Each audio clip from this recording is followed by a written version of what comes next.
नमस्कार, मैं हूं आपके साथ कविता थपलियाल। क्या आपको कभी ऐसा मैसेज आया है कि अगर बिल जमा नहीं किया तो आपकी बिजली कट जाएगी, और ऐसी धमकी भरे मैसेज से डरकर आपने उनके कहे अनुसार काम किया और फिर आपके अकाउंट से आपकी सारी रकम उड़ गई? जी हां, हैकर्स ने लोगों को ठगने के लिए बिजली के बिल को एक नया हथकंडा बना दिया है।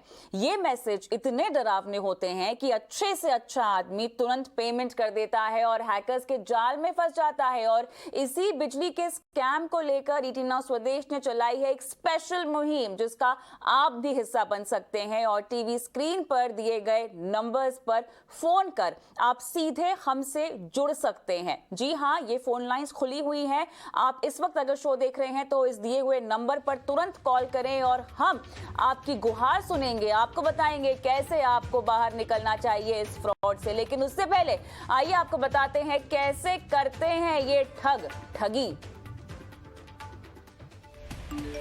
अगर आपके पास बिजली का बिल जमा ना करने पर कनेक्शन काटने की धमकी भरा मैसेज या व्हाट्सएप आता है तो समझ जाइए कि आपके अकाउंट पर डाका डालने की साजिश शुरू हो गई है। और इसी साजिश को बेनकाब करते हुए पिछले शुक्रवार 12 सितंबर को ईटी नाउ स्वदेश ने इस फर्जीवाड़े का लाइव खुलासा किया था। देखिए कैसे स्कैमर ने अपना जाल बिछाया था। हेलो। हाँ जी, एक मैसेज आया है। मैंने तो बिल पेमेंट किया हुआ है। क्या मैसेज मिला था? लड़कों को पढ़ के बताइएगा। Dear consumer, your electricity power will be disconnected tonight at 9:30 p.m. from electricity office because previous month bill not updated. Kindly contact electricity officer. हाँ, तो अभी ये क्या करने का है? चालू से आपको अपडेट करना होगा। अपडेट कैसे करेंगे वो मैं आपको जानकारी बता दे रहा हूँ। आपको आपका पेमेंट जो पहले जो किए हैं, हाँ, वो पेमेंट आपको वही पेमेंट आपको अपडेट करना है। दोबारा आपको पेमेंट नहीं करना है। वो पेमेंट जो किए हैं वो पेमेंट आपको अपडेट करना है। अरे लेकिन पेमेंट मतलब 7,000 का पेमेंट वापस से करना पड़ेगा? नहीं, आपस से करना नहीं होगा। तो मतलब पहले तो आपने 7,000 जो पेमेंट किया है ना, हाँ जी, वो सिर्फ अपडेट करना होगा। दोबारा से पेमेंट करना नहीं है। तो मैं आपको करने तो कैसे करते हैं? अपना क्रेडिट कार्ड को सिलेक्ट कर लीजिए अपना। हाँ जी, इसके बाद क्या आ रहा है? कार्ड नंबर आ रहा है। हाँ, डाल दीजिए अपना। आपको बताना नहीं, आपको खुद से करना है सर। हाँ, मैं आपको क्यों बताऊंगा मेरा नंबर। जी। इसके बाद क्या आ रहा है अभी? CVV मांग रहा है। हाँ, अपना डाल दीजिएगा। डाल दिया। OTP डालने को है बोल रहा है वो अभी।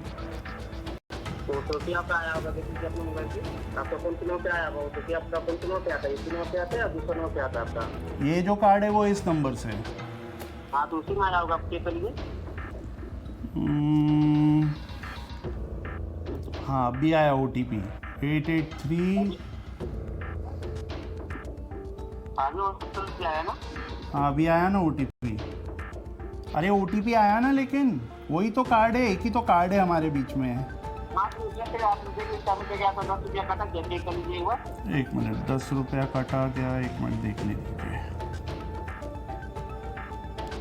आप फोन पे गूगल पे चलाते हैं? फोन पे गूगल पे ये तो कुछ OTP आ रहा है, कुछ 19,800 का। तो देखा आपने किस तरह से हैकर्स ने लोगों को ठगने के लिए बिजली के बिल को नया हथकंडा बना लिया है, जहां मैसेज में स्कैमर का फोन नंबर भी होता है। जब यूजर इस नंबर पर फोन मिलाता है तो स्कैमर उसे अपने चंगुल में फंसा लेता है। OTP भी आया और 510 रुपए भी गए। लिहाजा इन स्कैमर्स से कैसे बचें, क्या करें क्या ना करें, कैसे लोगों को जागरूक बनाएं, इसको लेकर बनिए ईटी नाउ स्वदेश की मुहिम का हिस्सा, क्योंकि सावधानी, सतर्कता और जागरूकता ही बचाव है। ईटी नाउ स्वदेश। ईटी नाउ स्वदेश यहाँ पर बनकर आया है आपके पैसों का पहरेदार। जी हाँ, हम ये खास पेशकश 1 घंटे की लेकर आए हैं, जहाँ पर हमने अपनी फोन लाइंस खोल दी हैं। इस वक्त अगर आप ईटी नाउ स्वदेश देख रहे हैं, आपके साथ हुआ है बिजली बिल फ्रॉड या किसी भी तरह का आर्थिक फ्रॉड या स्कैम या नुकसान, आप स्क्रीन पर दिए हुए नंबर, मैं नंबर दोहरा देती हूँ, 9136934064, ये वो नंबर है। फोन लाइंस खुली हुई हैं, तुरंत आप कॉल करें, अपनी शिकायत हमारे साथ साझा करें। हम आपकी गुहार सुन रहे हैं, आपको बताएंगे कैसे से अपनी शिकायत को आगे बढ़ाना चाहिए। लेकिन चलिए उससे पहले हमारी इस खास पेशकश में जो मेहमान हमारे साथ आज जुड़े हुए हैं उनसे आपका तारुफ कराते हैं। Ritesh Bhatia, cyber crime investigator और V4 वेब साइबर सिक्योरिटी के founder, Pavan Duggal, cyber lawyer हमारे साथ है, विवेक चौहान जो कि एक पीड़ित है, साथ ही Hemraj Singh Rajput DCP Mumbai cyber crime हमारे साथ हैं। आप सभी का स्वागत है। DCP सर, समय निकाला आपने इस बेहद खास मुहिम के लिए। इससे पहले भी आपसे हमारी बातचीत हुई है। ET9 स्वदेश की मुहिम स्कैम 440 को आपने सराहा, अप्रिशिएट किया, उसके लिए आपका बहुत बहुत धन्यवाद। लेकिन इस स्कैम के जरिए जो चीज़ें हम उजागर करने की कोशिश कर रहे हैं वो ये है कि कैसे आपके पास रेड फ्लैग्स आपके सामने होते हैं, आपको पता चल रहा होता है कि कुछ अटपटा आपसे मांगा जा रहा है। जैसे कि हमारे साथ जो स्कैम में हमने देखा सर, हमें OTP जो है हमने डाला लेकिन सामने वाले को OTP पता है, उसके मुताबिक उसने ट्रांजैक्शन कर लिया। बिजली बिल फ्रॉड बहुत बहुत नया नहीं है ये, अगर मैं समझना चाहूं तादाद में बहुत ज्यादा बढ़ रहा है। किस तरह से आप इसकी नकेल इस पर कस रहे हैं? जी देखिए, ये साइबर क्राइम का एक ऐसा ठगों द्वारा किया गया एक माइंड गेम है। बिल्कुल। जो माइंड गेम में जिस चक्रव्यूह में ये कस्टमर्स को फंसाया जाता है, तो ये जो टेक्निक है उसमें आपको डराया जाता है कि आज ही आपका इलेक्ट्रिसिटी का जो कनेक्शन है वो कट होगा। हाँ। तो जब ये बात आपके दिमाग में चलती है तो आपका दिमाग काम करना बंद कर देता है, तो आप दिल से सोचने लगते। हाँ। और जब आप दिल से सोचने लगे तो आपका जो दिमाग है वो हटता है और जो आपको नहीं करना वही ठग आपसे करवा लेता है। बिल्कुल, बिल्कुल। तो आप आपके क्रेडेंशियल्स शेयर करना, आपके OTP शेयर करना, ये सब बातें आप बिना सोचे समझे करते हैं। तो वही जो बात है ये समझनी चाहिए।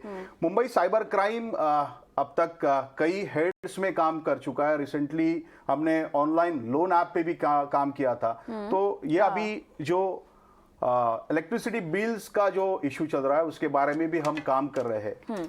तो इसमें देखा गया है अब तक हमने कुछ अरेस्ट भी उसमें किए हैं। अच्छा, आपने अरेस्ट भी किए हैं? तो ये किस तरह के अरेस्ट है? क्योंकि देखिए ये तो मतलब पूरे देश को हिला के रखा हुआ है स्कैम ने। और जो आपने शुरुआत में कहा ना कि वो लोगों को डराते हैं, तो मैसेज ही इस तरह से आता है जहां पर बोल दिया जाता है कि रात को 9:30 बजे जो है आपकी बिजली कट जाएगी। तो ऐसे में इंसान वाकई डर जाता है, समझ में नहीं आता। अगर बिजली बिल चुका भी रखा है तब भी समझ में नहीं आता कि ये मैसेज क्यों आया है। तो आपने कहा कि अरेस्ट किए हैं, किस तरह के अरेस्ट हैं ये? किस शहर से ज्यादा हमें हैकर्स मिल रहे हैं, या आपके मुताबिक ये डिजिटल फ्रॉड है तो पूरा फैला हुआ है, पूरे देश में फैला हुआ है?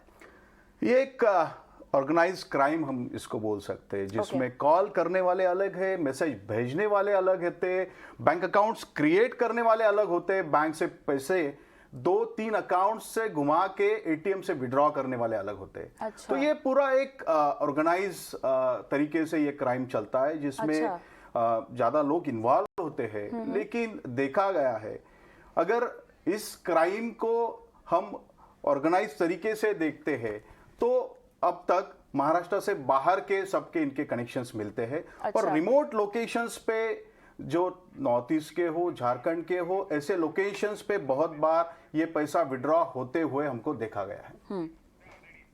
चलिए, इस बीच क्योंकि हमने कॉल लाइन खोली हुई है, फोन लाइन खोली हुई है, हमारे साथ दिल्ली से यतेंद्र यादव भी फोन लाइन पे जुड़ गए हैं। यतेंद्र जी नमस्कार, बहुत बहुत धन्यवाद, आपने ET9 स्वदेश पे कॉल किया। बताएं, अपनी आप बीती बताएं, क्या आप पीड़ित हैं बिजली बिल फ्रॉड के? नहीं मैम, हमने उस नंबर कॉल नहीं किया। हमारे मैसेज 2 बार मैसेज आ चुके हैं। और जो नंबर है मैसेज करने वाला नंबर बता दें आपको? हाँ हाँ बिल्कुल, आप कह रहे हैं कि आपको आए हैं, मैसेजेस आए हैं? हाँ, 2 बार मैसेज मैम आया है। अच्छा, और दोनों बार अलग अलग नंबर से आया है? एक मिनट मैम। जी मैम। अच्छा, और दोनों बार यही कहा जा रहा है कि आपका बिजली जो है वो कट जाएगा 9:30 बजे रात को? Dear customer, your electric power bill be discounted to 9:30 PM because your previous month bill not updated. अच्छा। Contact our officer. अच्छा, आपने कॉल किया इस पर? जी बोलिए। 9263। अच्छा, नंबर तो वो कई सारे दे रहे हैं यतेंद्र जी, मुझे जानना है कि आपने उनके कॉल किया कि नहीं किया इस नंबर पे? नहीं मैम, हमने कॉल नहीं किया, इसीलिए कि मतलब फ्रॉड है। आपको समझ में आ गया फ्रॉड है? जी मैम जी। बहुत बहुत उम्दा और बहुत बहुत धन्यवाद आपने हमें कॉल किया, क्योंकि आप जैसे जागरूक नागरिक ही हमें चाहिए इस शो पर, जो बताएं कि ये हम समझ गए कि फ्रॉड है। यतेंद्र जी, मुझे बताइए आपको कैसे समझ में आया कि ये फ्रॉड है? मैम क्योंकि हमने अपना बिल जमा कर चुके थे, 2 महीने का बिल जमा हमारा है, अच्छा और हमारे और फ्रेंड को ही इस तरह मैसेज आए हैं। अच्छा, जी तो आपको समझ में आ गया था कि ये मैसेजेस चूंकि सब जगह फैले जा रहे हैं तो फ्रॉड के ही हैं।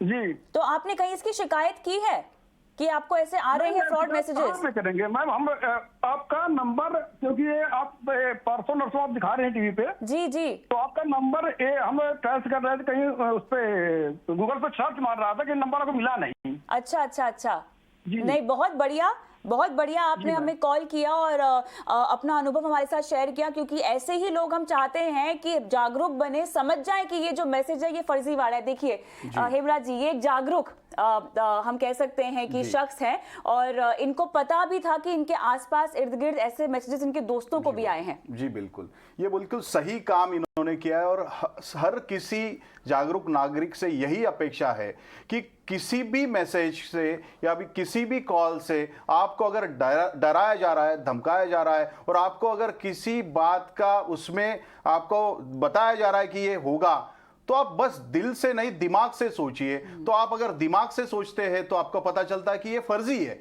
अगर ये फर्जी है तो हम रिएक्ट करना बंद करते हैं। तो बेसिकली फ्रॉडस्टर का यही होता है, वो एक्शन में आता है और एक्शन के ऊपर वो रिएक्शन चाहता है। वो रिएक्शन वो तभी मिलती है जब हमारा दिमाग काम करना बंद करता है। हमारे साथ एक और कॉलर हैं, हमारे साथ मुंबई से कुमारी वंदना जुड़ गई हैं। वंदना जी नमस्कार, बहुत बहुत धन्यवाद आपने 18 हाउस स्वदेश को कॉल किया। इस मुहिम स्कैम 440 का आप हिस्सा बनी, बताइए आपकी आप बीती क्या है वंदना? गुड मॉर्निंग कविता मैम, मैं वंदना बोल रही हूँ जी। सो मैम मेरे साथ ये एक ऑनलाइन फ्रॉड लास्ट ईयर हुआ था दिवाली के टाइम में। एक्चुअली मैं इसमें इसलिए भी फंस गई क्योंकि ये एक ऑनलाइन वेबसाइट के थ्रू किया गया था। अच्छा। मैंने नायका से शॉपिंग की थी एक दिन पहले, और उसके एक दिन के बाद मुझे एक कॉल आया जिसमें उन्होंने बोला कि टॉप 5 मतलब you are among the top 5 like customers जिनको हम ये ऑफर कर रहे हैं। अच्छा। इसके लिए आपको 5,000 की शॉपिंग करनी है। तो मुझे ये सच इसलिए लगा क्योंकि उन्होंने मुझे बकायदा ऑर्डर नंबर भी बताया था, और मैंने जस्ट एक दिन पहले ही नायका से शॉपिंग भी की थी। अच्छा, तो एक सेकंड, आप कह रही हैं कि आपने नायका से शॉपिंग की, जो ऑर्डर आपने बुक किया था उसकी जानकारी वो फ्रॉडस्टर के पास थी? जी, उन्होंने मुझे बकायदा ये भी बताया कि आपने 4,000 की शॉपिंग की है या फिर आपने 2,000 की शॉपिंग की है, लेट्स से फॉर एग्जांपल। अच्छा। तो मैं इस वजह से भी इसमें फंस गई, और फिर उन्होंने मुझे जस्ट ये बोला कि आप इतने हजार की शॉपिंग लाइक 5,000 की शॉपिंग आप और करोगे तो फिर आप मतलब जैसे होता है ना, like they will tempt you कि आपको आईफोन मिलेगा, आपको फ्रिज मिलेगा एंड ऑल दीज थिंग्स। बिल्कुल। तो आई वाज लाइक कि क्योंकि दिवाली का समय है, दुर्गा पूजा का समय है, तो फैमिलीज के लिए चीजें खरीदना 5,000 is not a very big deal. तो मैंने सोचा कि ठीक है, तो मैंने क्या किया, मैंने नायका से जो भी, और नायका से ही मुझे करने थे, तो फिर मैंने क्या किया, नायका से मैंने कुछ चीजें ऑप्ट कर ली, 5,000 का अपना अमाउंट पूरा किया। फिर उन्होंने मुझे लाइक मुझे ट्रैप किया and they started calling me, मतलब उन्होंने बोला कि आपने ये कर लिया है। फिर ऐसे करते करते फोन पे उन्होंने मुझसे पेमेंट करवाना स्टार्ट किया, लाइक पेटीएम के थ्रू। अच्छा। तो पेटीएम से जैसे क्या हुआ, पहले 5,000 हुआ, फिर उन्होंने बोला कि आप जो भी अमाउंट, जो भी आप प्रोडक्ट ऑप्ट कर रही हैं गिफ्ट के लिए, आपको उसका जीएसटी देना पड़ेगा। तो being a customer I was like कि मुझे ऐसा लगा कि ठीक है 5,000 का काम हो गया है। उसके बाद फिर और वो मुझे कह रहे थे कि आप जैसे ही पेमेंट करोगे ना, आपको जो एक्स्ट्रा अमाउंट लग रहा है ना, वो आपको कॉल पे रहते हुए ही वापस आ जाएगा। एंड देन दे ट्रैप्ड मी। अच्छा। कि जैसे मैंने 5,000 दिया, फिर मैंने जीएसटी का अमाउंट दिया 8,000 दिया, फिर वो 8,000 उन्होंने बोला कि आपने कुछ गलत टाइप कर दिया है, आपको रिफंड के लिए RNR ये ऐसे करके क्या हुआ ना कि मैं उसमें ट्रैप हो गई। और दे स्टार्टेड टेकिंग लाइक आप पहले 5,000 लो, फिर आपने 12,000 कर दिया, अभी आपको रिटर्न चाहिए होगा तो आप वापस से और 15,000 करो। ऐसे करते करते my amount goes to the high level, like I have like lost around 87,000 के around. Oh my God. Yeah, so it was a big amount for me. So and after that, like within an hour, I went to police stations and banks and cyber cell, but unfortunately nobody helped. Oh God, ये तो problem आपकी हुई मेरे original साथ। Shopping 4000 की थी? मेरी जो ओरिजिनल शॉपिंग नहीं, मुझे लाइक दे हैव ट्रैप्ड मी। तो जो मैंने जो शॉपिंग भी, जो मैंने एक दिन पहले शॉपिंग किया था वो तो मुझे आ गया एज इट इज, ठीक और है। उसके अलावा लेकिन आपने जो आज 87,000। हिमराज जी जी, देखिए, जी हाँ। जी बिल्कुल वंदना जी, अभी तो फेस्टिव सीजन अभी शुरू होने वाला है। अच्छा किया आपने ये सवाल बिल्कुल। यहाँ पे खड़ा किया। बिल्कुल। इसमें बहुत बार हम अच्छी ऑफर्स के ऊपर बस चले जाते हैं और देखते नहीं ये रियलिस्टिक ऑफर है या अनरियलिस्टिक है। तो ये बस एक ऑफर के चक्कर में हम शुरू हो जाते हैं और उससे ये बहुत से बार एक जो अमाउंट हमको मिलने वाली है उससे कई ज्यादा अमाउंट हम उसमें लूज कर बैठते हैं। तो इसमें मैं कहना चाहूंगा कि अभी रिसेंटली मुंबई पुलिस की तरफ से 1930 एक साइबर रिलेटेड जो फाइनेंशियल फ्रॉड्स है, इस फ्रॉड्स के लिए एक डेडिकेटेड हेल्पलाइन शुरू की गई है।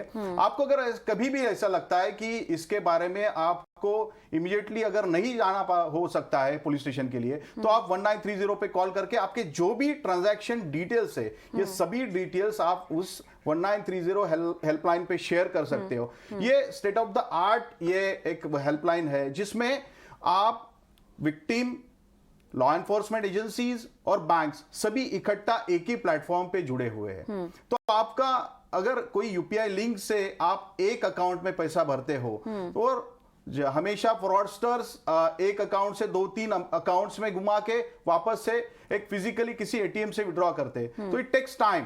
तो 1930 पर अगर आप रिपोर्ट कर रहे हो तो आप एक बार आपने एक यूपीआई लिंक वहां पे ट्रांजैक्शन डिटेल्स आपने भर दिया, तो अगर वो फ्रॉडस्टर उस अकाउंट से पैसा अगर अगले अकाउंट्स में भी निकालता है तो भी सभी अकाउंट्स रेड फ्लैग होके फ्रीज होते और आपके अमाउंट वहां पे फ्रीज होके आपको वापस मिलने के आसार होते हैं। चलिए, बहुत विस्तार से आपने समझाया, लेकिन मैं बता दूं हमें लगातार देश के अलग अलग कोनों से कॉल भी आ रही है। मेरे साथ पवन दुग्गल, रितेश भाटिया भी जुड़े हुए हैं। एक सवाल हम लेते हैं हमारे दर्शक का, उसके बाद मैं पवन जी के पास जाना चाहूंगी। हमारे साथ बंगलुरु से सुशील कुमार फोन लाइन पर हैं। नमस्कार सुशील जी, बताएं आपका अनुभव, आपकी आप बीती। मैडम, मैंने एक बार मैंगलोर टू बेंगलुरु का फ्लाइट बुक किया था। अच्छा, हाँ।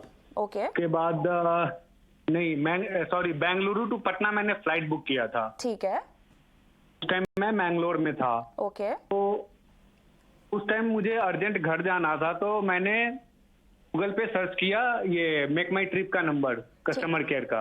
अच्छा। मुझे फ्लाइट डेस्टिनेशन चेंज करना था मैंगलुरु टू पटना। अच्छा। हाँ, तो मैंने चेंज किया तो कॉल बिजी जा रहा था, तो उधर से रात को मेरे को मैसेज आया कि आई कॉल यू बैक करके। अच्छा। उसके बाद मैंने जैसे उसके बाद कॉल किया, उस नंबर से कॉल आया तो उसने बोला कि ठीक है, मैं आपका ये फ्लाइट डेस्टिनेशन जो है मैं आपका चेंज कर दूंगा। उसके रिगार्डिंग उसने बोला कि आपको एक एप्लीकेशन फॉरवर्ड करनी पड़ेगी हमको। हाँ। जिसके लिए 10 रुपए कटेंगे। अच्छा। तो मैंने पूछा वो कैसे करना है, तो उन्होंने बोला एक एनी डेस्क ऐप करके इंस्टॉल करना है मोबाइल में। ओके। मैंने वो इंस्टॉल किया। उसके बाद मैंने वो इंस्टॉल किया, तो उसके बाद वो कुछ उसका कोड आ रहा था, वो कुछ आईडी नंबर होता है, आपको शेयर करना पड़ता है उनके साथ। जी हाँ, तो वो मैंने उनको दिया। हाँ। उसके बाद क्या हुआ, वो 10 रुपए का ट्रांजेक्शन करने के लिए बोला, तो मैंने क्रेडिट कार्ड से 10 रुपए का ट्रांजेक्शन किया उनको। और हाँ, तो उसके बाद वो 10 रुपए कटे। उसके बाद बिना ओटीपी शेयर किए हुए मेरे अकाउंट से 32,000 फीस डिडक्ट हो गए। बताइए, तो और फिर उसके आपने बाद वो हाँ। एक्चुअली मेरे कार्ड का लिमिट 45,000 था, तो उससे पहले मैंने कुछ ट्रांजेक्शन किए थे। बैलेंस 32,000 नहीं था, इस कारण से बार बार कुछ ओटीपी आ रहा था वो इंक्रीज करने के लिए अमाउंट। हाँ हाँ। तो वो हो नहीं पाया, तो मैं समझ गया कि मेरे साथ कुछ फ्रॉड हो गया। बिल्कुल। हाँ, तो ठीक है, उसी रात मैं वहां से रात को 11 बजे मैं वहां से ये नेपाल से मैं गया ये उडुपी पुलिस स्टेशन प्लेन लॉन्च करने के लिए। तो रात को वो पुलिस स्टेशन क्लोज था। उन्होंने बोला कि कल सुबह साइबर क्राइम में आप जाके कंप्लेंट करना। सुबह जाके करना। अच्छा। तो उसके बाद फिर रात को मैंने SBI क्रेडिट कार्ड का एक ऐप था, उस पे मैंने कार्ड को ब्लॉक किया। ओके। और जो भी ट्रांजेक्शन हुए थे उसको ब्लैक लिस्ट में मैंने डाल दिया उसको। ओके। हाँ, उसके बाद ब्लैक लिस्ट में डालने के बाद मैं कल होकर के सुबह उडुपी पुलिस स्टेशन में जाकर साइबर क्राइम में कंप्लेन किया। उसके बाद वो बोले हैं कि आप बेंगलुरु से हैं तो अच्छा होगा बेंगलुरु से कंप्लेन कीजिए, क्योंकि यहाँ से कंप्लेन करने से हमको केस ट्रांसफर करना पड़ेगा बेंगलुरु को। तो फिर उसके बाद मैं कल ट्रेन पकड़ के डायरेक्ट बेंगलोर आया, बेंगलोर से फिर पटना गया। उसके बाद मैंने वहाँ अपने होम टाउन में SBI कस्टमर को कॉल करके इसके बारे में कंप्लेन दिया कि ऐसे ऐसे ट्रांजेक्शन हुआ है। तो उसके बाद मेरे अकाउंट में 7,000 का रिफंड आ गया। ओके। हाँ, और बाकी 25,000 जो कि वो रिफंड नहीं आया। तो मैंने कस्टमर केयर से बात करके पूछा तो वो बोला कि हमारी जो इंटरनल टीम है उसके पीछे ट्रैक कर रही है, अगर होता है तो ठीक है, नहीं तो फिर हम कुछ नहीं कर सकते अपने साइड से। अच्छा। तो उसके बाद फिर मैं बैंगलोर वापस आकर के ऑनलाइन साइबर क्राइम में मैंने कंप्लेन किया था। तो फिर ये HSR लेआउट में साइबर क्राइम पुलिस स्टेशन है, वहां जाकर के मैंने लिखित कंप्लेन फिर दोबारा दिया। और उसके बाद वो मेरा कंप्लेन FIR नंबर जनरेट हुआ।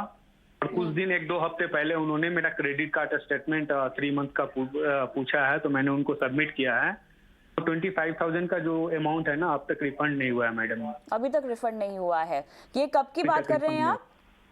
ये एक्चुअली मार्च में हुआ था मेरे साथ मैडम ये। बिल्कुल। चलिए सुशील कुमार जी, आपने अपना सवाल और अपनी आप बीती हमारे साथ साझा की, बहुत बहुत धन्यवाद। रितेश और पवन जी की ओर मैं जाती हूँ। पवन जी, यहाँ पर देखिए रेड फ्लैग्स तो बहुत थे सामने। सबसे पहले तो आपने गलती ये कर दी कि आपने गूगल पर कस्टमर केयर नंबर ढूंढा या टिकट बुक करने के लिए वो नंबर ढूंढा। क्या कहेंगे इस पूरे मामले के रेड फ्लैग्स में जानना चाहती हूँ सबसे पहले पवन जी आपसे। सबसे पहली बात कि अगर आपको किसी का कस्टमर केयर का नंबर ढूंढना है तो गूगल से ना ढूंढ करके उस कंसर्न वेबसाइट पर, उस कंपनी की ऑफिशियल वेबसाइट पर जाकर नंबर ढूंढे। क्यों? क्योंकि गूगल पर नंबर कोई किसी प्रकार से लिस्ट कर सकता है। आप ज्यादा पैसे देंगे, गूगल एडवर्ड्स के माध्यम से आपका नंबर शो होने लग जाएगा। गूगल आपको ये गारंटी नहीं देता कि मैं जो इन्फॉर्मेशन दे रहा हूँ सच्ची है या नहीं। तो अगर आप उस इन्फॉर्मेशन पर रिलाई करेंगे तो अपने रिस्क पर रिलाई करेंगे। और एक बार आपने वहां पर गलत जगह कॉल कर दिया तो आपने उनको एक कंफर्मेशन दे दी कि देखिए मैं तैयार हूं विक्टिम होने के लिए साइबर क्राइम का। और अगर जब आपको कहेंगे कोई ऐप डाउनलोड करे, जैसे हमारे एक श्रोता कह रहे थे कि उन्हें एनी डेस्क ऐप डाउनलोड करने लग गया है, तो जैसे आप इस तरह के ऐप को डाउनलोड कर जाते हैं, ये खतरे की दूसरी घंटी होती है। भाई कोई भी अधिकृत आपको संस्था, कोई बैंक, कोई ऑर्गेनाइजेशन आपको बोलेगी नहीं कि कोई थर्ड पार्टी ऐप डाउनलोड करें। तो अगर आप थर्ड पार्टी ऐप डाउनलोड कर रहे हैं तो संकेत इस बात का है कि आप अपने पूरे फोन के दरवाजे खोल रहे हैं ताकि हर प्रकार की जानकारी वहां पर जो है उसकी कॉपी किया जा सके, उसको दुरुपयोग किया जा सके। तो कहीं ना कहीं मुझे लगता है आपको समझना होगा कि आज के जो ऐतिहासिक परिवेश है, हम लोग कोविड-19 के दौर के अंत पर आ चुके हैं और ऑलरेडी इस दौर में साइबर क्राइम की गोल्डन एज प्रारंभ हो चुकी है। तो स्वर्णिम युग में जहाँ चारों ओर साइबर क्राइम हमारे ओर फैला हुआ है, दायित्व हम पर बनता है कि हम खुद स्वयं अपने आप से ड्यूली डिलिजेंस और सावधानी बरतें, हर प्रकार की जानकारी पर विश्वास ना करें। हाँ, जब हम शिकार बने तो रिपोर्ट जरूर करें, लेकिन रिपोर्ट करने के बाद मैजिकल रिजल्ट्स ना एक्सपेक्ट करें, बिकॉज हमारे यहाँ कन्विक्शन रेशो जो है 0.1% है साइबर क्राइम मैटर्स का। और आप जो मैटर रिपोर्ट करते भी हैं cybercrime.gov.in पर, वो केवल रिपोर्टिंग है, उस पर FIR दर्ज नहीं होते। अगर आप actual conversion of FIR rate देखिए तो less than 5% of the total cases जो रिपोर्ट होते हैं वो FIR में कन्वर्ट होते हैं। तो देखिए नुकसान बहुत हो सकता है, छवि का, पैसे का, आपके आत्मविश्वास का। तो अगर आप उस तमाम सारे नुकसान से बचना चाहते हैं तो कोशिश करें इस तरह की ट्रांजैक्शंस ना करें, कोशिश करें सुरक्षित वेबसाइट पर जाएं और कोशिश करें किसी के मन बहला पर ना फॉल करें। जब ये टिपिकल ट्रांजैक्शन 10 रुपए के आते हैं तो ये तीसरी खतरे की घंटी होनी चाहिए। कोई संस्था आपको 10 रुपए की ट्रांजैक्शन करने नहीं देगी, ये सिर्फ टेस्ट कर रहे हैं कि हाँ क्या वो दरवाजे खुले हैं, इसके माध्यम से आपकी तिजोरी से वो पैसा निकाल सके। बिल्कुल। मेरे साथ दिल्ली से प्रदीप गुप्ता भी जुड़े हुए हैं, लेकिन मैं प्रदीप जी के पास जाऊं जो कि हमारे कॉलर है, उससे पहले एक सवाल जो मुझे हेमराज सर से पूछना है वो ये है कि पिछले कॉलर ने कहा कि उन्हें फिजिकली जाके जब कंप्लेन की गई तो कहा गया कि हमारे जुरिडिक्शन का केस नहीं है, आपको कहीं और जाके इसको दर्ज करना पड़ेगा। ये बहुत ज्यादा समय नहीं हो गया रिपोर्टिंग करने में अपने केस की, तुरंत हम कैसे कर सकते हैं? 1930 मेरे ख्याल से केवल मुंबई का ही नंबर है, इसके लिए सोल्यूशन क्या होगा? ये ऑल ओवर नेशन में ही चलता है 1930। इस पे इसके अलावा एक cybercrime.gov.in करके एक पोर्टल है जो साइबर क्राइम रिलेटेड जो ऑफेंसेस है वो आप वहाँ पे रिपोर्ट कर सकते हैं। आप अगर ट्रैवलिंग में हो, आप फिजिकली पुलिस स्टेशन नहीं जा पा रहे हो, तो इमीडिएटली इस पोर्टल पे या 1930 पे आप ये कंप्लेंट करवा सकते हो। मुंबई पुलिस का जो 1930 का अब तक का परफॉर्मेंस है, तो वी हैव अटेंडेड 7500 से ज्यादा कॉल्स हमने अब तक इसमें अटेंड किए, जिसमें से करीब 1800 कॉल ऐसे थे जो फाइनेंशियल फ्रॉड्स रिलेटेड थे, और उससे आगे चलते हुए उस कॉल पे काम करते हुए करीब 31 लाख से ज्यादा रुपए अब तक मुंबई पुलिस की तरफ से जो विक्टिम्स के हैं वो हम फ्रीज करवा चुके हैं। ओके, तो एफआईआर तो यहाँ पर दर्ज हो जाएगी जो आपने अभी पोर्टल बताया? तो ये पोर्टल बेसिकली पोर्टल के थ्रू आपकी कंप्लेंट रजिस्टर होती है, और आपका जो नेटिव पुलिस स्टेशन है वहां पे एनसीसीआरपी पोर्टल के थ्रू उस पुलिस स्टेशन में वो कंप्लेंट जाती है। उसके बाद में आपको उस पुलिस स्टेशन के तरफ से आपको कॉल करके उसके आगे के डिटेल्स लेके उसके ऊपर एफआईआर कन्वर्जन आप कर सकते हो। ओके, चलिए अगले दर्शक की ओर बढ़ते हैं। दिल्ली से प्रदीप गुप्ता ने कॉल किया है। प्रदीप जी नमस्कार। नमस्कार मैडम। मैडम मेरे साथ 2 बार ट्रेजेडी हुई है। एक बार तो कोविड-19 के टाइम हुई जब मैंने एक ऑक्सीजन सिलेंडर को बुक करवाया था। अच्छा। और एक बार पेटीएम का हुआ। पेटीएम का मेरा अकाउंट था, उन्होंने कहा आपका मेरे अकाउंट में पैसे थे कोई 5,500-6 हजार रुपए। हाँ। तो उन्होंने कॉल आया कि आपका पेटीएम अकाउंट फ्रीज हो जाएगा, आप अपने पैसे नहीं निकाल पाएंगे, तो आप ऐसा ये करें वो करें। तो उन्होंने जैसे तैसे मुझे फंसा लिया और मेरा अकाउंट हैक करके उन्होंने 5,500 रुपए निकाल लिए। अच्छा। तो मैंने तुरंत with in a minute Paytm को कॉल करा, क्योंकि जो नंबर आ रहा था उस पे पेटीएम ही लिखा हुआ आ रहा था। अच्छा। यानी I was of the opinion कि भाई ये पेटीएम की तरफ से ही कॉल आया है, तो KYC वगैरह करवाने के लिए। एनीवेज उन्होंने कर लिया, लेकिन उन्होंने मेरा अकाउंट हैक करने के साथ मेरा मोबाइल भी हैक कर लिया था। और मोबाइल हैक करने के मेरे क्रेडिट कार्ड और डेबिट कार्ड की सारी डिटेल उनके पास चली गई। अच्छा। सारे, यानी कि उसमें जैसे तो पेमेंट शिकायत की फिर आपने इन सब चीजों को लेकर? हाँ, मैंने कंप्लेंट करवाई और आरबीआई में भी कंप्लेंट करी, पेटीएम में भी कंप्लेंट करी, बट मेरे क्रेडिट कार्ड तो बच गए, बट मेरे पेटीएम से उन्होंने 5,500-6 हजार रुपए जो थे वो निकाल लिए। ओके, बहुत बहुत धन्यवाद प्रदीप जी। जी बहुत बहुत धन्यवाद। हाँ। एक और इम्पोर्टेंट है, सेकंड टाइम मेरी कोविड-19 के टाइम हुई। हाँ। तो मैंने एक ऑक्सीजन सिलेंडर बुक करवाया। हाँ। तो उन्होंने ऑक्सीजन सिलेंडर उस टाइम बहुत जैसा लग रहा था, बहुत तेज हो रही थी। उन्होंने कहा एडवांस में पेमेंट करनी पड़ेगी। मैंने पेमेंट कर दी कोई 8,500 रुपए। हाँ। वो पेमेंट चली गई और कोई वो ऑक्सीजन सिलेंडर नहीं आया। मैंने तुरंत अपने लेवल पे सारी इंक्वायरी करी, जो मेरी पेमेंट गई थी मैंने उसका पता करा। वो पेमेंट कहीं झारखंड के किसी बैंक में उनका अकाउंट था, उसमें गई थी। मैंने तुरंत जैसे तैसे करके उस बैंक को लोकेट करा और उस बैंक के मैनेजर से बात करी, और मैंने बताया कि ऐसे ऐसे पैसे मेरे इस अकाउंट में आए हैं और ये अकाउंट फ्रीज कर दो। और मैंने उसी टाइम पुलिस में भी कंप्लेंट लिखवाई और सारी इंफॉर्मेशन उन्हें दी। बैंक अकाउंट नंबर दिया, बैंक ब्रांच नंबर दिया, everything I given to Delhi police ji. But till date it's almost 2.5 years, 2 से 2.5 साल हो गया है, बट कुछ नहीं हुआ। Even every information was given by me to the police, bank account number, bank branch, manager का नाम, everything. In my own, I investigated everything. Okay. चलिए within minutes. बिल्कुल समझ गए आपकी परेशानी हम समझ गए हैं। इससे भी जवाब लेंगे हमारे पैनलिस्टों से, लेकिन जल्दी से गुरुग्राम से संदीप भी फोन लाइन पे, इनका भी केस सुन लेते हैं। संदीप जी नमस्कार। नमस्कार मैडम जी, बताइए। मैडम जी, मेरे जो ऑनलाइन फ्रॉड हुआ था ये कौन बनेगा कोऑपरेटिव से हुआ था। अच्छा। तो इन्होंने कहा आपको कोऑपरेटिव में नंबर लग गया है, बिल्कुल, तो आपको जो पैसे भेजने होंगे। मैं तभी समझ गया था ये फ्रॉड है। हाँ। तो मैंने जो था उनसे बात ही नहीं की, मैंने उनका फोन ही ब्लॉक कर दिया था। अच्छा। हाँ मैम, और ये मुझसे मांग रहे थे 2.5-3 लाख रुपए। हाँ। ओ अच्छा। जैसे जो ऑनलाइन जो लॉटरी नहीं होती है मैडम, ये आपकी लॉटरी लग गई है, ये 10 लाख रुपए मांगते हैं। इनका भी फोन खुला था, फिर मैंने वो नंबर ही ब्लॉक कर दिया था। ओके मैम, यही हुआ था ma'am. Thank you so much Sandeep, आपने अपना एक्सपीरियंस हमारे साथ यहाँ पे शेयर किया है। तो प्रदीप गुप्ता और संदीप, यहाँ पे दोनों के केसेस काफी अलग अलग हैं, लेकिन देखिए कहीं ना कहीं इस तरह के जो जालसाज है ना हेमराज जी, इनको पकड़ने में देरी हो जाती है या नाकामी हाथ लगती है। ऐसा क्यों हो रहा है? क्या इतने सारे केसेस हैं, या बिकॉज हम ये डिजिटल ट्रांजैक्शन की बात कर रहे हैं, उनके फर्जीवाड़े की बात कर रहे हैं, तो लोग हाथ से निकल जाते हैं?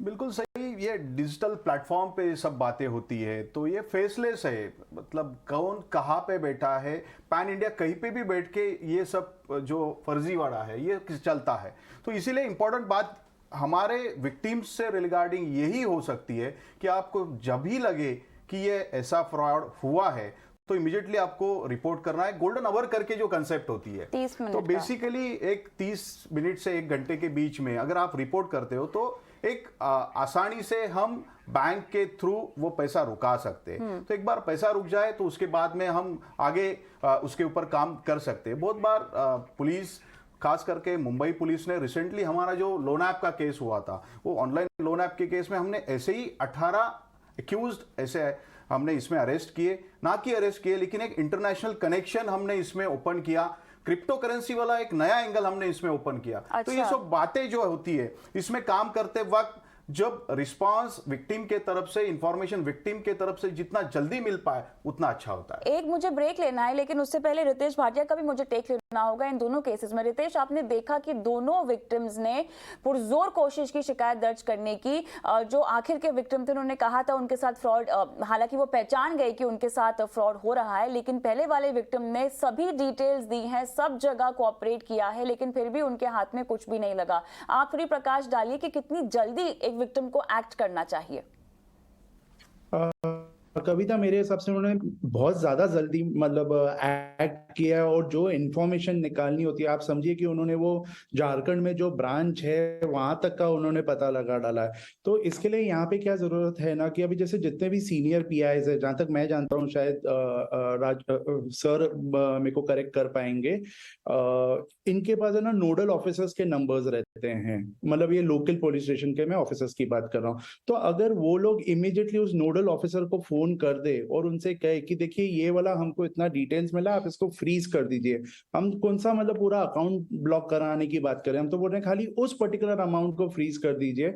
ऐसे में मैं जानता हूँ बॉम्बे पुलिस में ही बहुत सारे ऐसे ऑफिसर्स हैं जिन्होंने मतलब बहुत टाइम ऐसे विक्टिम्स को हेल्प करके पैसे उनके रिकवर करवाए हैं, लेकिन ये मैंने कोई दूसरे स्टेट्स या दूसरे शहरों में नहीं सुना है। तो आई थिंक ये ऑल ओवर इंडिया बहुत ये ट्रेनिंग देनी चाहिए, क्योंकि मोस्ट ऑफ दीज ऑफिसर्स एक व्हाट्सएप ग्रुप के पार्ट होते हैं और उनको मतलब जब हम पुलिस ऑफिसर्स को जाते हैं, अगर हमने उनको इतना सारा मतलब प्लेटर पे आप सोचिए उनको पूरा इंफॉर्मेशन दे दिया और अगर वो 2 मिनट में वेरीफाई कर दें और नोडल ऑफिसर जो बैंक का था, मान लीजिए वो state bank of India Jharkhand का है, तो state bank of India Jharkhand का इनके पास नंबर रहता है, पुलिस के पास उनका नंबर रहता है, और अगर उसी टाइम पे वो व्हाट्सएप पे उनको डाल दें कि ये अमाउंट आया प्लीज फ्रीज कर दीजिए, तो काम बन जाएगा। तो 1930 का एक्चुअली उद्देश्य यही था, लेकिन वो भी अनफॉर्चुनेटली 9 to 6 चलता है और इसी के कारण जो भी आप साइबर क्राइम्स देख रहे हो शाम में भी अभी ज्यादा मूव होने को आ रहे हैं। तो मतलब सरकार से गुजारिश रहेगी कि ये कैसे भी करके आप थोड़ा और इसको मतलब एक्सटेंड कीजिए टाइमिंग्स। एंड सेकेंडली जो ये विक्टिम्स आते हैं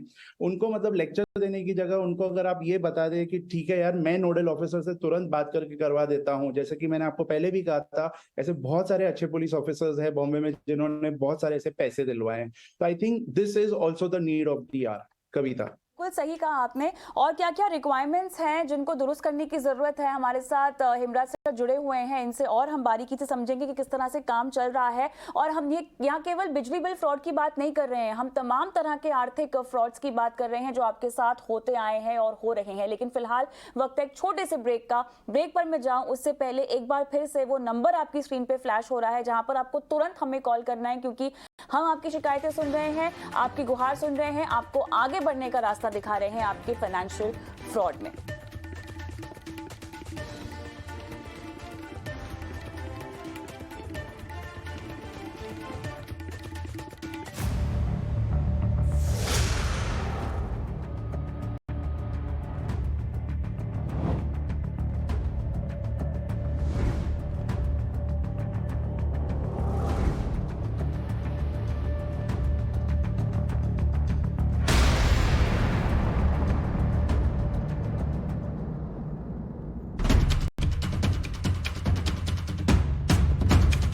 है आपको अगर फ्रॉडस्टर बोलता है ओटीपी बताओ, ये लिंक पे क्लिक करो, आप ये ऐप डाउनलोड करो, बचना है, नहीं करना है इससे।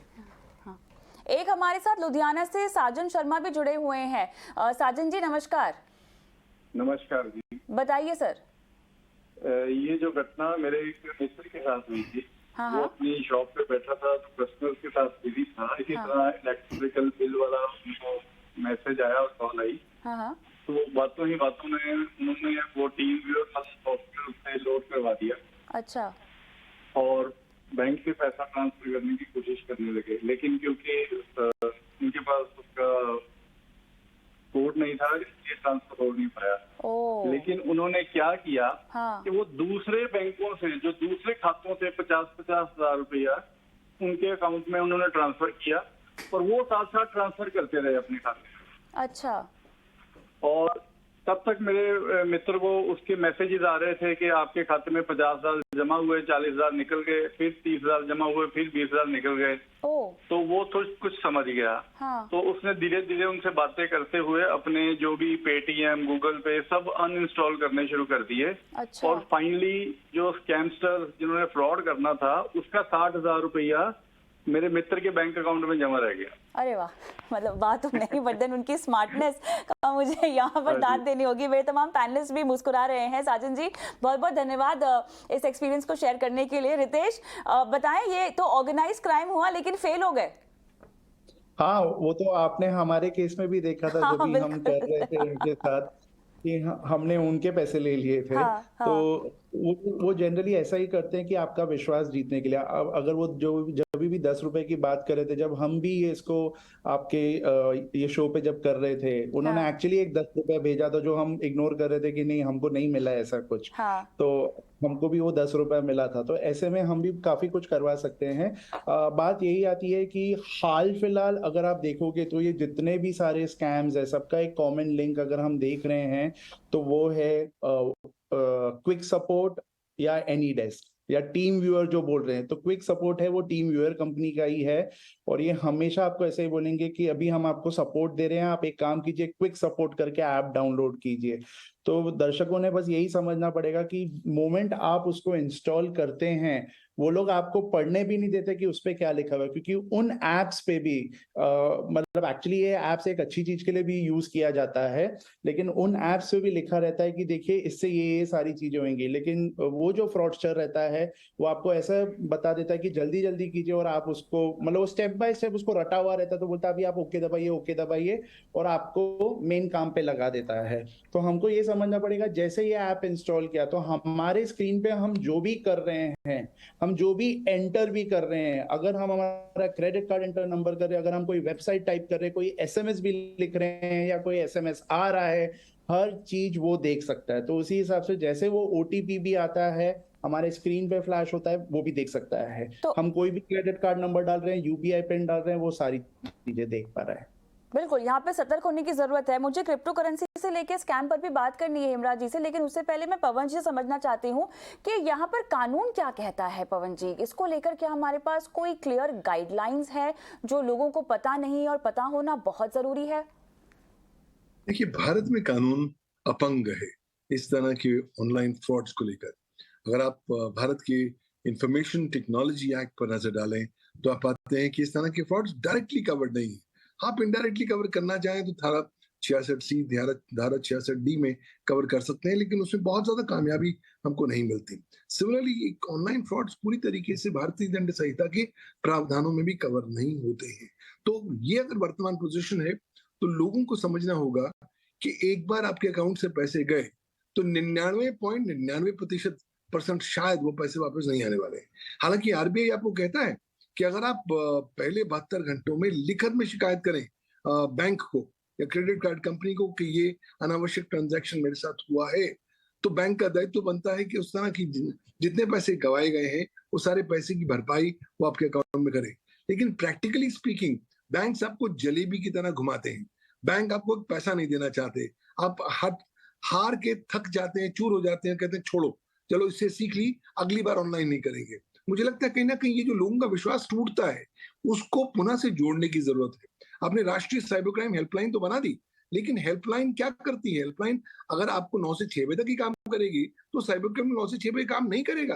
वो आज के तौर पे नया आंकड़ा ये है कि ज्यादा से ज्यादा साइबर क्राइम फ्राइडे को होते हैं, शुक्रवार के दिन।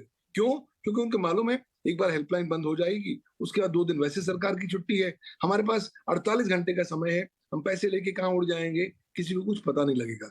तो मुझे लगता है कहीं ना कहीं कानून में संशोधन लाने की जरूरत है।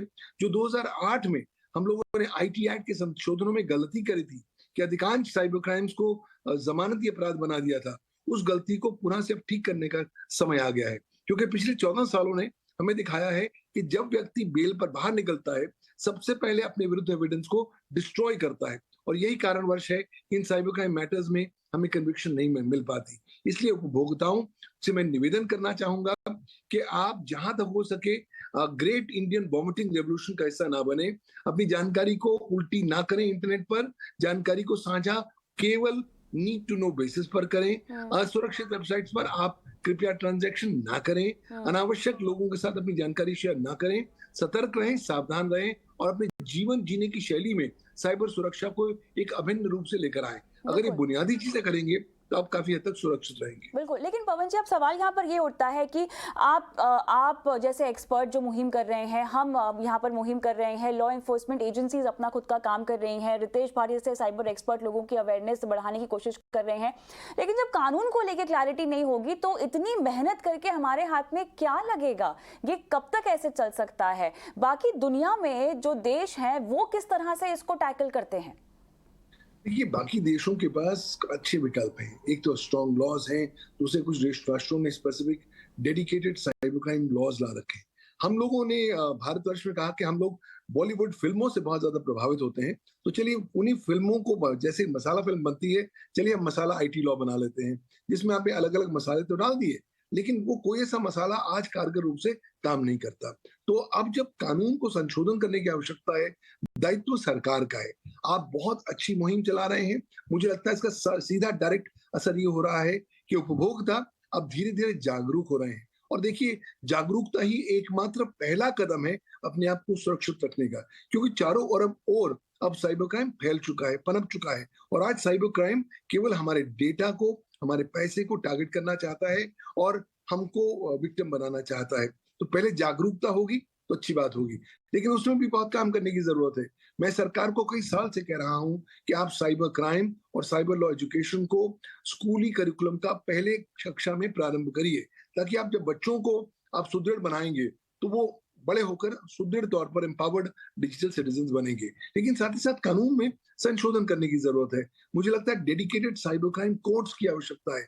जो लोगों का विश्वास है वो टूटना नहीं चाहिए। आज 2022 में मैं 2002 का एक मुकदमा कर रहा हूँ साइबर क्राइम का। अगर 20 साल एक साइबर क्राइम का मुकदमा ले लेगा तो लाजमी सी बात है हर प्रकार के एजेंसी का, स्टेक होल्डर का इंटरेस्ट उसमें से टूट जाएगा। और सबसे महत्वपूर्ण बात, अब पुलिस अधिकारियों को और आम उपभोक्ताओं को इलेक्ट्रॉनिक एविडेंस के पहलुओं पर ज्यादा तवज्जो देनी होगी, क्योंकि आपको समझना होगा कि अगर आप अपने साइबर क्राइम मैटर में कन्विक्शन चाहते हैं तो आपका इलेक्ट्रॉनिक एविडेंस कानून के अनुसार से अदालत में प्रस्तुत होना चाहिए, उसमें छेड़बदल नहीं होनी चाहिए, और अगर आपने कानून का पालन नहीं किया तो कितना ही अच्छा केस क्यों ना हो, आपको सफलता नहीं मिलेगी। बिल्कुल। मेरे पास 2 कॉलर्स हैं फोन लाइन पे, उनसे बात करते हैं और उसके बाद थोड़ा क्रिप्टो करेंसी और क्रिप्टो बाजार को लेके जो स्कैम हो रहे हैं उस पर भी आप सभी की मुझे क्विक राय चाहिए होगी। नागपुर से दिनेश भोंडे अपनी आप बीती हमारे साथ शेयर करना चाहते हैं। दिनेश जी बताइए सर। नमस्ते मैडम। नमस्ते सर। मुझे भी ये इलेक्ट्रिसिटी के बारे में कॉल आई।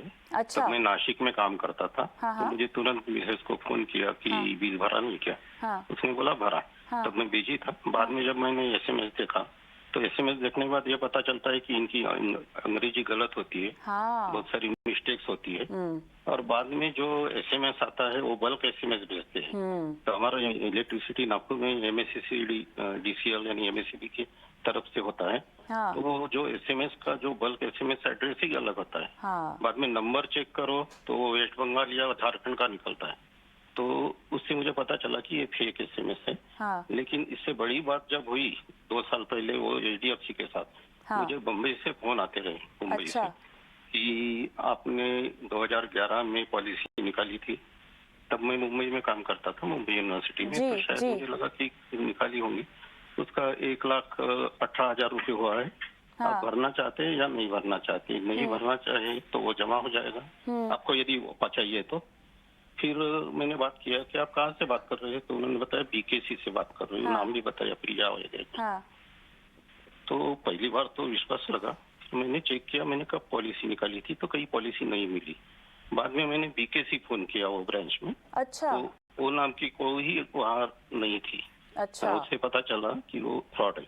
तो पहले कोई तो भी फोन करता है, बाद में कोई तो भी लेडी की तरफ जाता है, बाद में वो करती है, ऐसा सब उनका होता है। और ये सब हो जाने के बाद भी बार बार फोन आते रहे 2 साल तक कंटिन्यू होगी।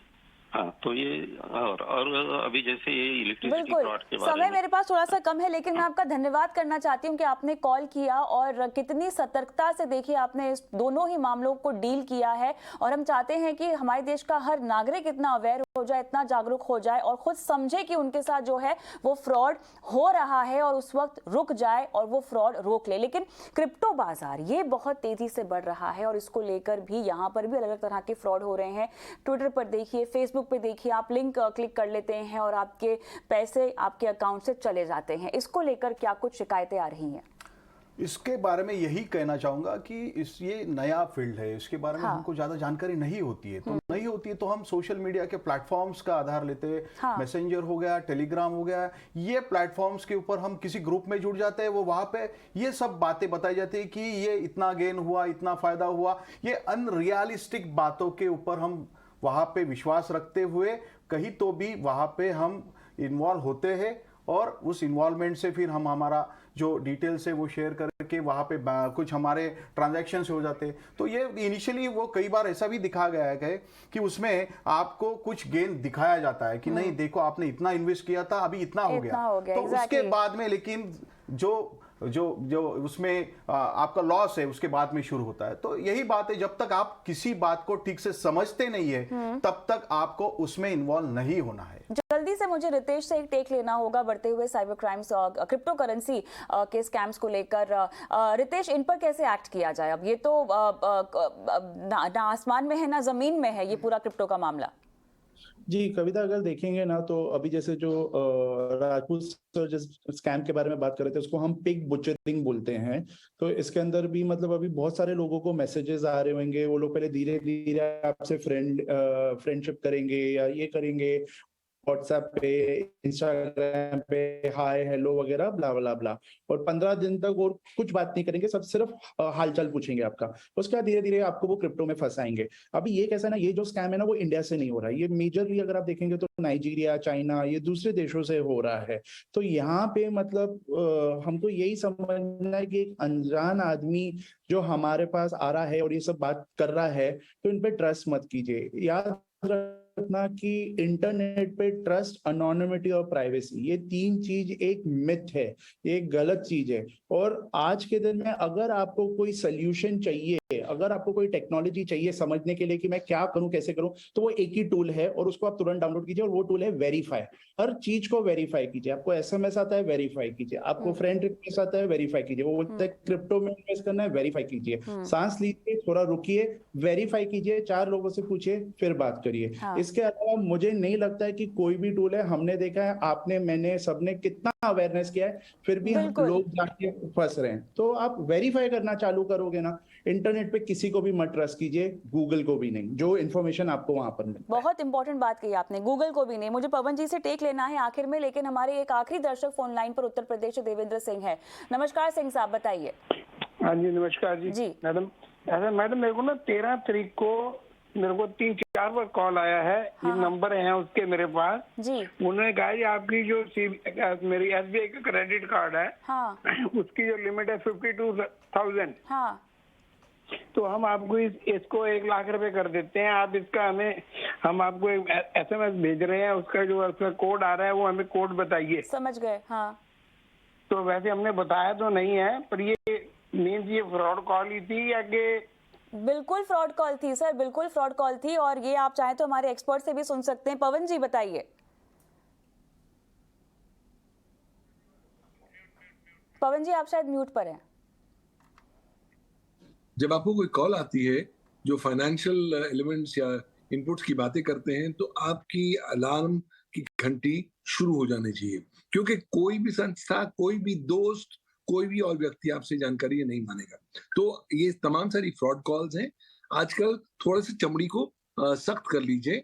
आजकल समय आ गया है कि आप अपनी मानसिकता में अविश्वास और डिस्ट्रस्ट की भावना को जागृत करें। क्यों? क्योंकि जब तक आप हर प्रकार की जानकारी पर रिलाय करते रहेंगे, आप साइबर क्राइम के शिकार होते रहेंगे।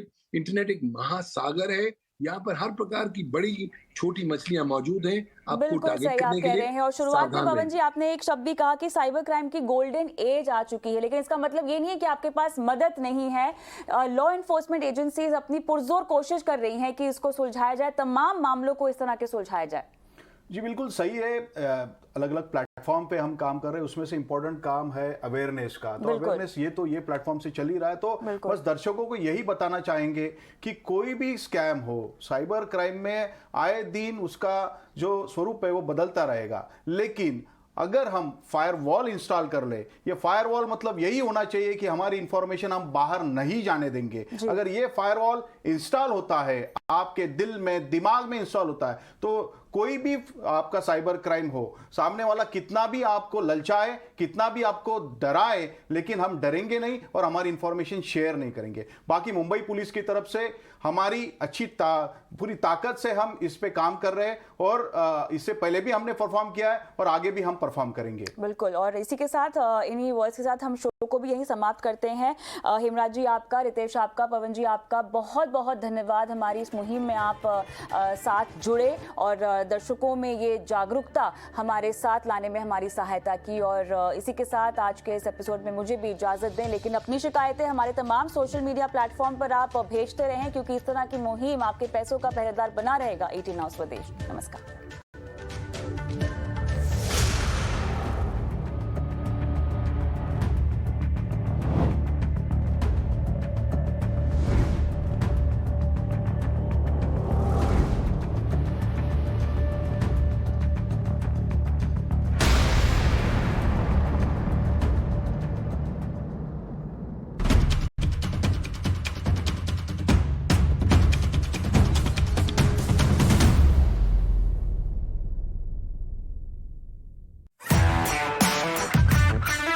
कैश तो मुझे याद नहीं कि मैंने एटीएम से लास्ट टाइम कभी निकाला था। अगर कोई 10 रुपए की चाय भी हमारे गांव में लेते हैं तो वहाँ पर हम ऑनलाइन पेमेंट करते हैं। बैंक का कितना भी बड़ा